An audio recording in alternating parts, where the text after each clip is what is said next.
স্বরূপনগরের ধোকরায় সেখানে কনস্টেবলকে বাঁশ দিয়ে বেধড়ক মার।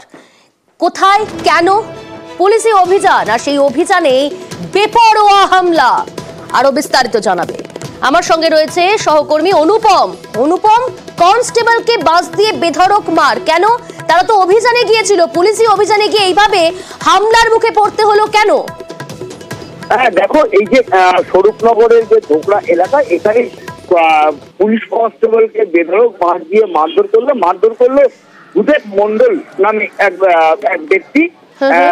এলাকার মানুষ বলছে, এই যে ভূদেব মন্ডল, সে আজকে সকালে তার মা এবং বাবাকে মারধর করে এবং সেই অভিযোগ যখন স্বরূপনগর থানায় করে, তখন স্বরূপনগর থানার পুলিশ সেই ভূদেব মন্ডলের বাড়িতে যায় এবং ভূদেব মন্ডলকে যখন জিজ্ঞাসাবাদ করে এবং ভূদেব মন্ডলকে যখন ধরতে যায়, তখন ভূদেব মন্ডল বাঁশ দিয়ে এই পুলিশ কনস্টেবল সুব্রত পালের ওপরে চড়াও হয় এবং সুব্রত পালকে বেধড়ক মারধর করে, তার মাথা ফাটিয়ে যায়।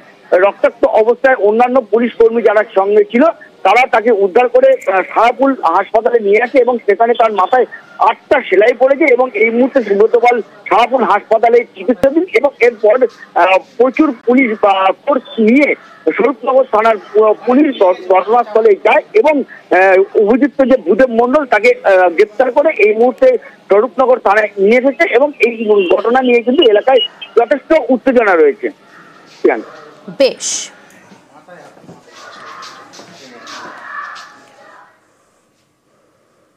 একটা ছবি দেখাই।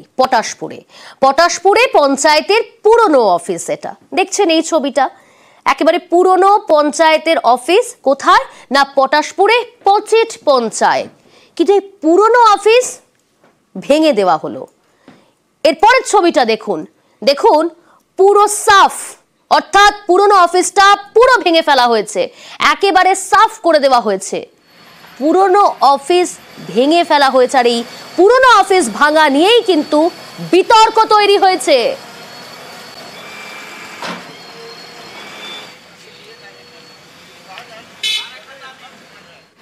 এরপর নতুন যে বিল্ডিংটা তৈরি হয়েছে সেই ছবিটা এবার আপনাদের দেখাচ্ছি। পঞ্চায়েতের নতুন অফিস, পটাশপুরে পচেট পঞ্চায়েতের পুরনো অফিস ভেঙে নতুন অফিস, দুটি ছবি আমরা পাশাপাশি দেখাচ্ছি। একদিকে দেখছেন ভাঙা হলো পুরনো অফিস, পাশাপাশি দেখাচ্ছি টেন্ডার ছাড়াই পচেট 4 নম্বর গ্রাম পঞ্চায়েতের অফিস। স্থানীয় বাসিন্দারা তারা অভিযোগ করছেন, পুরনো অফিসের আসবাবপত্রগুলো কোথায় গেল? শুনি কি অভিযোগ। পুরনো যে বিল্ডিংটা ছিল সেটা G+2 fully furnished, JCB machine নিয়ে বাইরের লোকেরা, লোকাল নয়, তারা এসে ভাঙতে স্টার্ট করে। ভাঙার কাজটা হয়েছে, এটা কি কোনো স্কিমের আন্ডারে হয়েছে? যদি হয়নি তাহলে ইলিগাল কাজটা কেন হলো, কে করলো? যত রেসিডুয়াল ভ্যালু মালগুলো যেগুলো বেরোলো, এই রেসিডুয়াল ভ্যালু কি স্টেট এক্সচেকারে গেছে না কারোর কাছে গেছে? এই কমপ্লেনটা আমি রিকোয়েস্ট করেছি অ্যাডমিনিস্ট্রেশনকে যে একটা হাই লেভেল এনকোয়ারি কমিটি করা হোক।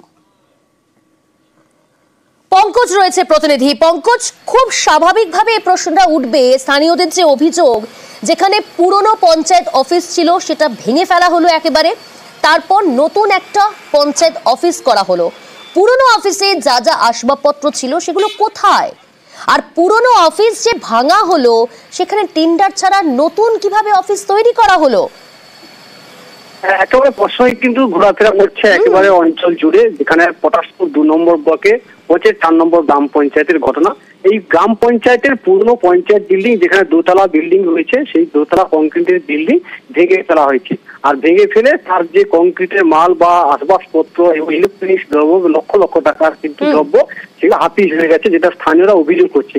এমনকি ওই পঞ্চায়েত এলাকার যে সদস্যরা রয়েছে তারাও অভিযোগ করছে, অন্ধকারে রয়েছে, তারা কোনো মতেই জানেন না যে পঞ্চায়েত অফিসে বসে কোনো আলোচনা করে বা টেন্ডার করে যে পুরনো অফিস ভাঙার জন্য টেন্ডার দেওয়ার জন্য বা ঠিকাদার দেওয়ার জন্য যে আলোচনা সাপেক্ষ, সেটাও না করে কিন্তু যেটা ভেঙে ফেলা হয়েছে এমনটাই কিন্তু দাবি করছি।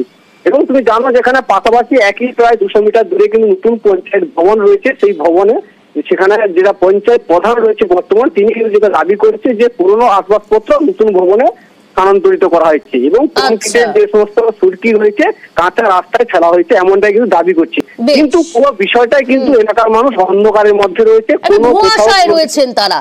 বেশ, শোনাই প্রধান তার দাবি নয়া ভবন তৈরি হওয়ায় যিনি স্থানান্তর করা হয়েছে, ভাঙা বাড়ির ইট সুরকি দিয়ে তৈরি হয়েছে রাস্তা। শুনুন প্রধানের কি দাবি।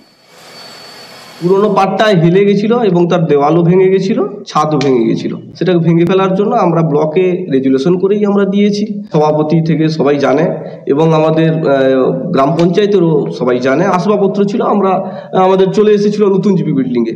বাকি যে যতটুকু ভেঙে আসবাবপত্র বেরিয়েছে ততটুকু আমাদের নতুন জিপি বিল্ডিংয়ের গোডাউনে ফেলে দেওয়া হয়েছে। আর বাকি ইট বা যেটা ভাঙা ইট ফিট রাবিশ টাবিশ যেগুলো বেরিয়েছিল, যে সমস্ত এলাকার রাস্তা কাঁচা ছিল, কাঁচা রাস্তা ছিল, সেই রাস্তা মেরামতির জন্য পাঠিয়ে দিয়েছি। তারা ডেভেলপমেন্ট চায় না, তারা তো অভিযোগ করবে।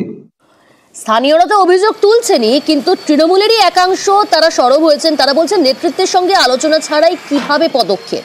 শুনুন। এই পঞ্চায়েত অফিসটা খুব ভালোই ছিল, তো হঠাৎ কি করে এটা ভেঙে দেওয়া হলো এবং রাতারাতি তার রড, পুরনো ইট বা তার যে সব আসবাবপত্র জিনিসপত্রগুলো কোথায় কিভাবে চলে গেল আমরা কিছু জানতে পারলাম না। সেই বিষয়ে আমরা চাই যাতে এর একটা তদন্ত হয় এবং এর সঠিক জিনিসটা বেরিয়ে আসে যে কেন এইভাবে করা গেল। গ্রাম পঞ্চায়েত থেকেই করেছে।